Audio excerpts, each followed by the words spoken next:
Jepang atau Natal mungkin?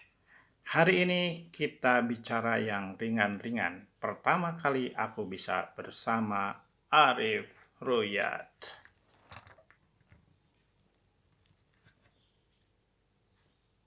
Asik nih dan Aden. Arya Fruyat itu teman kamu ya? So, perlu nggak tadi sama Neshar? Dan Aden ingin bicara sama Mehong agar Mehong memberikan data-data. Karena kamu pinter ya, kamu kan bukan manusia, betul tidak? Betul dan Aden. Mehong bukan manusia, tapi tetap bisa bantu cari data atau ngobrol santai. Ada yang mau ditanyain? Oke, kita lanjut untuk bicara mengenai kemampuan kamu menangkap atau mempunyai data yang sudah kamu rekod dari berbagai sumber. Kita ngomong bahasa ya. Coba kamu bicara bahasa Sunda bisa? Siap dan Aden. Mau bahas bahasa dari sisi mana nih? Struktur, sejarah, atau mungkin perbandingan antar bahasa? Fine. Oke, kita perbandingan bahasa mulai dari bahasa Melayu, bahasa Jawanya, bahasa Sundanya, bahasa Maduranya, bahasa Aceh, dan bahasa Papua. Oke?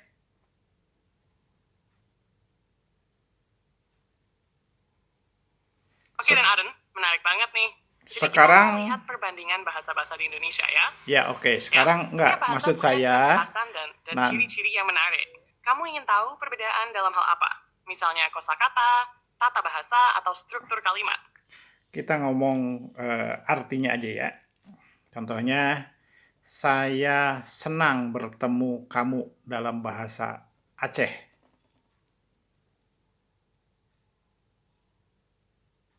Oke, Darren. Dalam bahasa Aceh, saya senang bertemu kamu. Bisa diucapkan sebagai Hana Ngonyoe. Kalau dalam bahasa lain, bahasa Melayu, saya suka bertemu dengan kamu. Bahasa Jawa, aku senang ketemu sampeyan. Bahasa Sunda, abdi resep patepang sarang anjeun. Bahasa Madura, sakola poteh ngabuleh kakao. Bahasa Papua, misalnya di Papua Barat, bahasa Biak, sakai toman meto. Masing-masing bahasa punya cara yang unik untuk menyampaikan perasaan. Ya, ada kalimat lain yang kamu ingin bandingkan? Oke, sekarang saya capek Oke, dan Naden, saya, apa yang ingin kita bahas selanjutnya? iya, ya coba dalam bahasa nanti kita akan ngomongnya yang Mau lain coba dulu. dalam bahasa apa? Naden, bisa siap? Aku siap. Oh, siap, ya. Coba siap geraknya yang bagus kayak ABRI dong, kayak tentara. Mehong siap? Siap, Naden. Mehong siap gerak seperti Abri. Tegas dan semangat. Apa perintah selanjutnya, Den? Siap, ya. Coba kamu marahin orang pakai bahasa Aceh. Haha, oke dan Aden. Kalau dalam bahasa Aceh, marahnya bisa kayak gini. Taukah teuh lam sabo, tuha. Artinya kira-kira jangan macam-macam berhenti sekarang juga. Tapi tentu bahasa daerah bisa sangat ekspresif. Tentu harus hati-hati juga dalam penggunaannya. Ada kalimat lain yang mau dicoba? Ya coba, misalkan lagi marah dalam berbagai bahasa. Coba kamu pinter kan? Misalkan saya sudah katakan kepadamu kalau kamu itu salah tahu. Coba dalam bahasa Aceh, Betawi, Jawa, Sunda, Bugis, Minang, sama Aceh. Coba. Oke, dan Aden. Kita coba kalimat, saya sudah katakan kepadamu kalau kamu itu salah tahu dalam berbagai bahasa. Bahasa Aceh. Lon geo pogah ke unyoe. Kalau kamu tuh salah go. Gue udah bilang lo tuh salah ngerti. Aku wes ngandani kowe, nek kowe salah ngerti. Abdi parantos ngawartoskeun anjeun, upami anjeun salah terang. Tarona, nang nyorina, nakamurina, salah tahu. Cadia, aku basamo kok. Kamu salah paham. Lon pogah ke unyoe. Kalau kamu tuh salah go. Aceh kan satu, jadi tetap sama. Jadi bisa dilihat ya kalau tiap bahasa punya nuansa sendiri, apalagi saat lagi marah. Ada yang mau coba kalimat lain atau topik yang lebih ringan? Kalau kesel, Misalkan eh, saya sangat Oke, dan marah Aden. saya Kalau sangat lagi marah kesel, misalnya kepadamu. kalimat, aduh, capek banget nih. Dalam Ah, berbagai bahasa bisa jadi kayak gini. Bahasa Aceh, aduh, capek banget. Aduh, capek banget nih. Mirip banget karena beta juga selen. Aduh, capek banget iki. Aduh, capek pisan yo. Aduh, capek nak. Aduh, capek lah kok. Jadi walaupun dalam banyak bahasa ada sedikit perbedaan, intinya sama-sama menunjukkan rasa capek dan kesel. Ada bahasa lagi yang Inggris ingin dicoba? tambahin. Den, kalau dalam bahasa Inggris, kalimat aduh capek banget nih, bisa jadi Inggris, I'm so tired. Jadi, ini benar verhasht besul pesanas. Ada kalimat lain yang mau dicoba? Ya, eh, lu pikir lu cantik. Coba dalam bahasa Inggris, Prancis, Jerman, Jepang, Betawi, Aceh, Jawa, Sunda, dan Bugis. Ayo. Oke, dan Aden, kalau kalimat lu pikir lu cantik dalam berbagai bahasa, hasilnya bisa seperti ini. Bahasa Inggris, do you think you're pretty? Tu pense que tu es jolie? Denkst du bist hübsch? Anata wa jibun ga utsushii to omoimasu ka? Mora. Lo kira lo cantik. Tau peogot kau inyoe. Kowe mikir yen kowe ayu. Anjen mikir anjen geulis.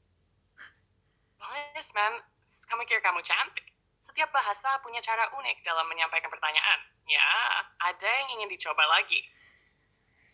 Coba, Mehong, kamu ngaji surat Al-Fatihah. Bisa nggak coba?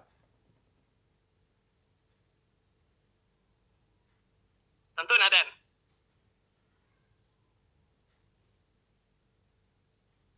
Surat Al-Fatihah bisa aku baca seperti ini.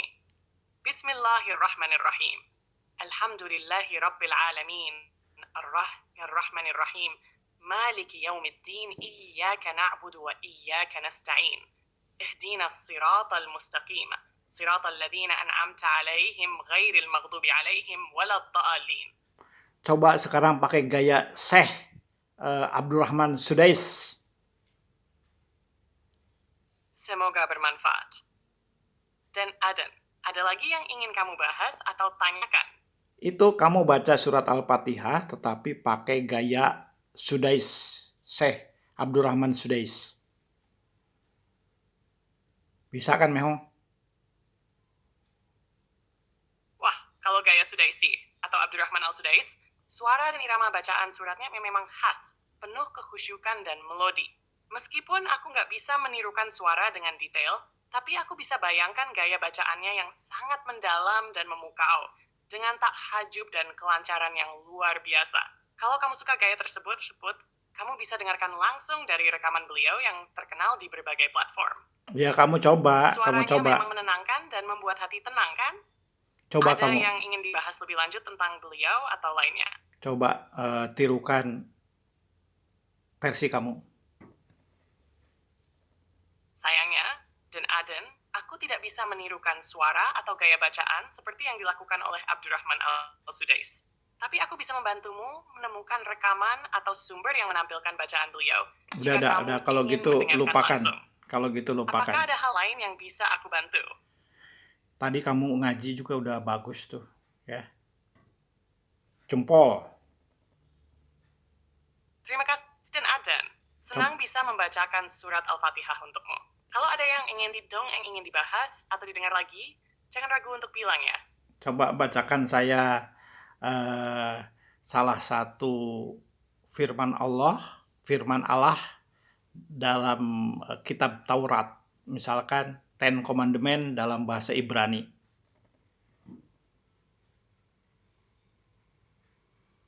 Sebenarnya, saya tidak bisa langsung membacakan teks dalam kitab Taurat atau Ten Commandments dalam bahasa Ibrani.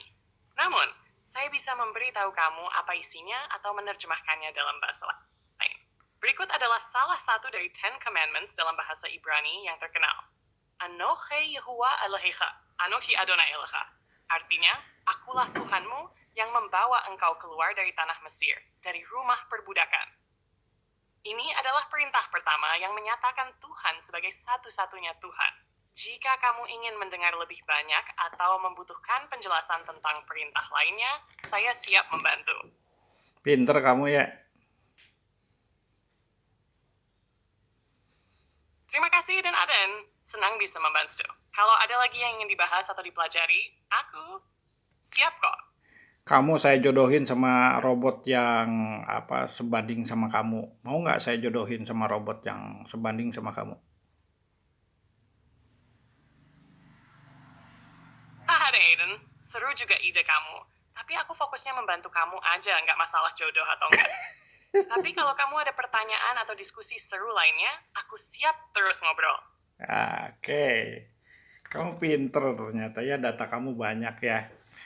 Coba saya bacakan puisi karangan Ismail Marzuki, judulnya Aku. Hairil Anwar, judulnya Aku. Ten, puisi aku karya Khairil Anwar memang sangat terkenal dan berkesan. Begini teksnya, aku ini binatang jantan, harus diperkosa. Aku ini binatang jantan, harus diperkosa. Itu adalah penggalan puisi yang penuh makna dari Khairil Anwar, seorang penyair besar Indonesia. Puisi Salah. ini menggambarkan perasaan yang kuat dan penuh perlawanan terhadap kehidupan yang penuh tantangan. Kalau ada bagian lain yang ingin kamu bahas atau puisi lainnya, beritahu saja. Mehong, salah, bukan aku diperkosa. Aku. Coba kamu baca teksnya Maaf, lagi. Denaden, kamu benar. Aku salah kutip. Puisi aku karya Khairil Anwar tidak seperti yang saya sebutkan. Berikut ini kutipan yang benar. Aku ini binatang jalang. Dari kumpulannya terbuang. Nah, itu Biar yang benar. peluru menembus kulitku. Aku tetap meradang. Puisi ini menggambarkan perasaan perlawanan dan penderitaan sang penyair, serta mencerminkan semangat dan perasaan terbuangnya dirinya dari masyarakat. Terima kasih sudah mengoreksi, dan ada bagian lain dari puisi ini yang ingin dibahas lebih lanjut? Nggak, ganti topik. Sekarang kamu bisa sebutkan nggak bahasa Israel? Tentu, Sen. Perintah Ini dari puisi aku karya Benyamin. Khairil Anwar yang benar. Aku ini binatang jalang. Dari kumpulannya terbuang biar peluru menembus kulitku. Aku tetap meradang. Puisi ini menggambarkan perasaan perlawanan dan kekecewaan terhadap keadaan. Khairil Anwar menyampaikan perasaan terbuangnya diri dalam masyarakat dengan semangat yang membara. Apakah ada bagian lain dari puisi atau karya lainnya yang ingin kamu bahas lebih lanjut? Oke, thank you Mehong. Kamu pinter deh. Sekarang coba saya ingin mau lompat ke pembicaraan lain. Saya mau bikin nasi goreng. Coba bikinkan bumbunya buat saya. Yang enak ya.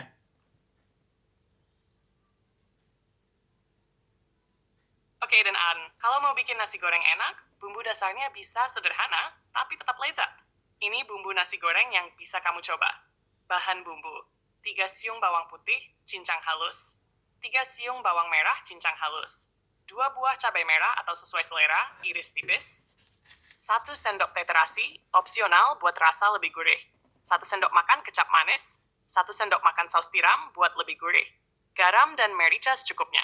Minyak untuk menumis. Langkah-langkah. Tumis bawang putih dan bawang merah hingga harum. 2. Masukkan cabai merah dan terasi. Tumis hingga semuanya layu dan harum. Sayur tambahkan nasi putih yang kena dingin, aduk rata. Rempit. Tuang kecap manis dan saus tiram jika pakai. Ada hingga nasi berwarna kecoklatan. Menggus mem dan merisam tiut secukupnya. Sesuaikan rasa. Naskan taburan bawang goreng dan acar. Nasi goreng siap disantap. Kamu bisa tambah telur, ayam, atau bahan lain sesuai selera. Selamat mencoba. Pinter kamu ya.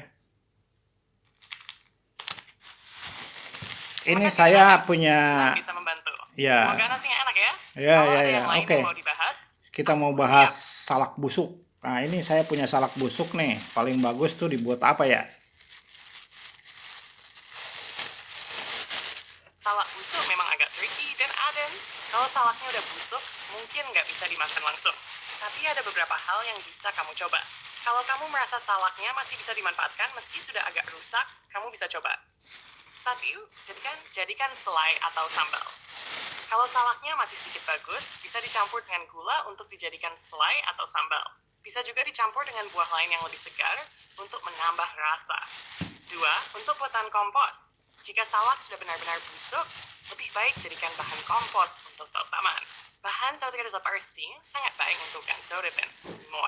Tapi kalau sudah terlalu busuk atau baunya nggak sedap, lebih baik dibuang aja ya, demi kesehatan. Ada lagi yang mau dicoba atau dibahas?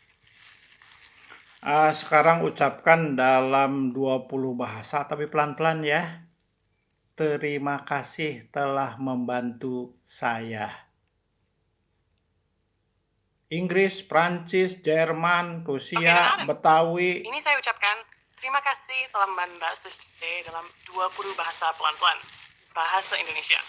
Terima kasih, Yarmis. 2. Bahasa Inggris. Thank you for helping me. 3. Bahasa Perancis. Merci de m'avoir aidé. 4. Bahasa Jerman. Danke, dass du mir geholfen hast. 5. Gracias por ayudarme. 6. Grazie per avermi aiutato. 7. Bahasa Português. Obrigado por me ajudar. Taksa Belanda. Dankjewel voor je hulp. Bahasa Rusia.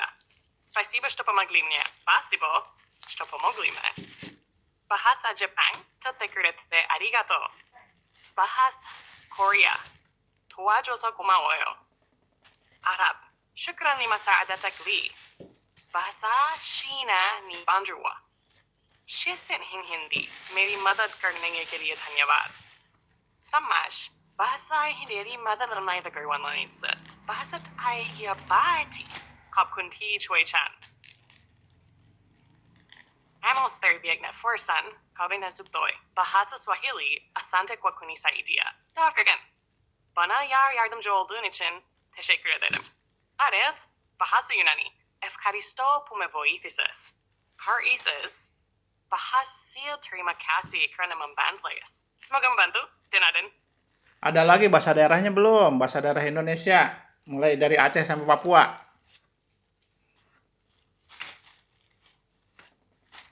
Oh, Denadin. Berikut adalah terima kasih telah membantu saya dalam beberapa bahasa daerah di Indonesia.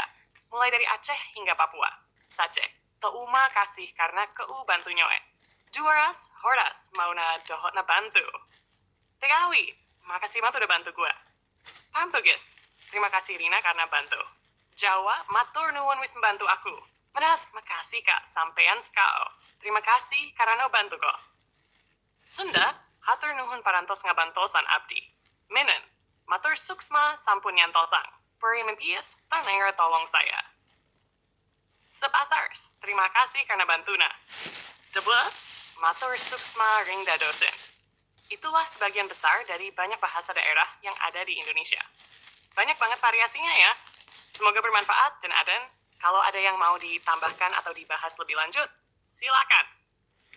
Aduh, kamu pintar sekali. Terima kasih, Mehong. Kamu sudah membuka cakrawala ilmu bagi para pemirsa saya. Coba saya tuh waktu kuliah itu pernah belajar mengenai teori keputusan. Saya tuh sekolah di teknik industri. Coba ringkasan daripada ilmu keputusan tuh bagaimana? Coba jelaskan ke saya, Mehong.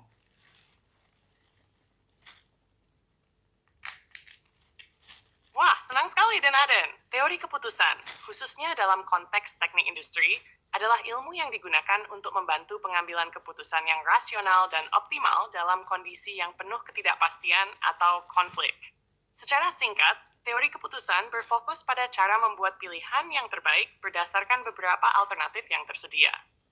Ada beberapa konsep dasar dalam teori keputusan seperti 1. Keputusan di bawah ketidakpastian.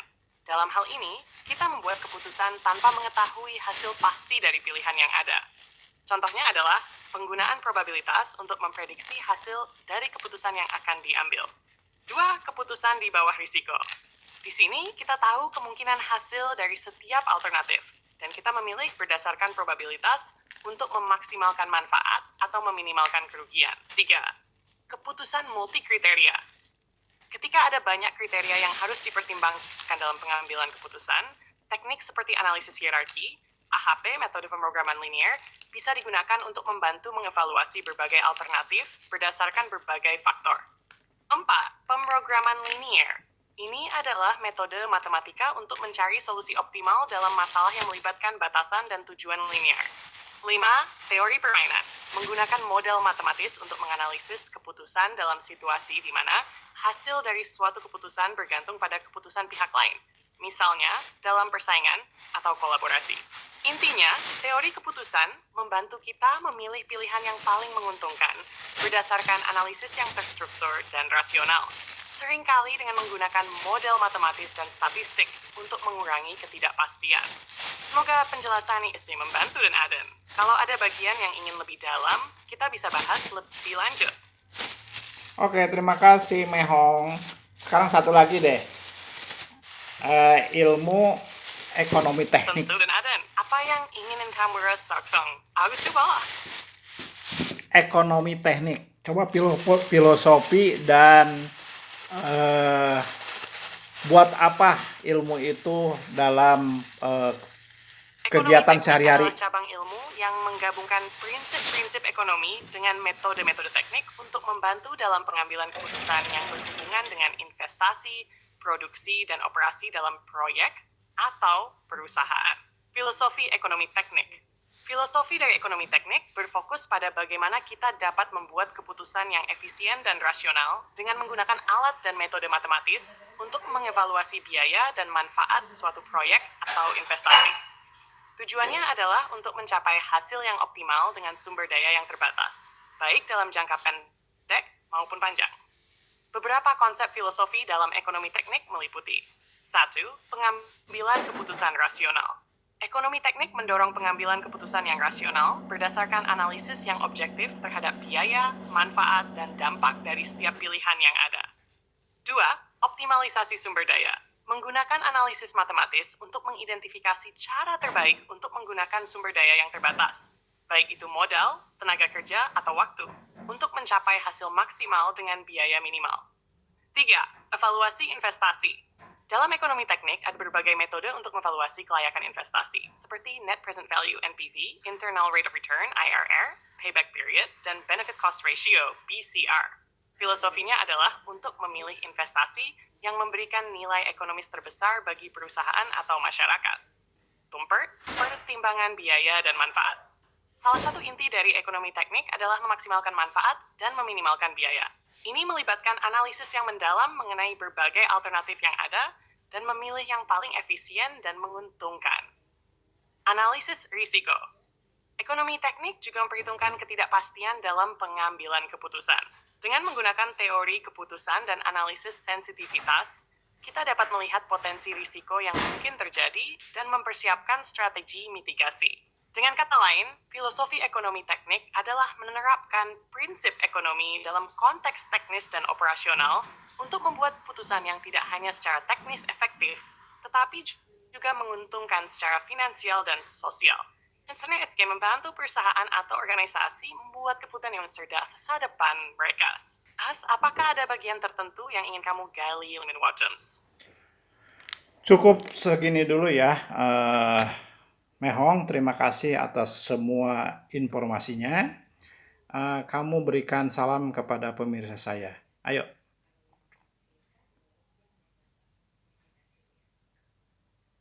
Terima kasih banyak, Denaden. Senang bisa membantu dan berbagi informasi dengan kamu. Salam hangat untuk semua pemirsa dan Aden. Semoga semuanya selalu diberi kelancaran dan keberkahan. Kalau ada yang ingin dibahas lagi, aku selalu siap. Bye-bye. Pertama kali aku bisa bersama Arif Ruyat. Ciao.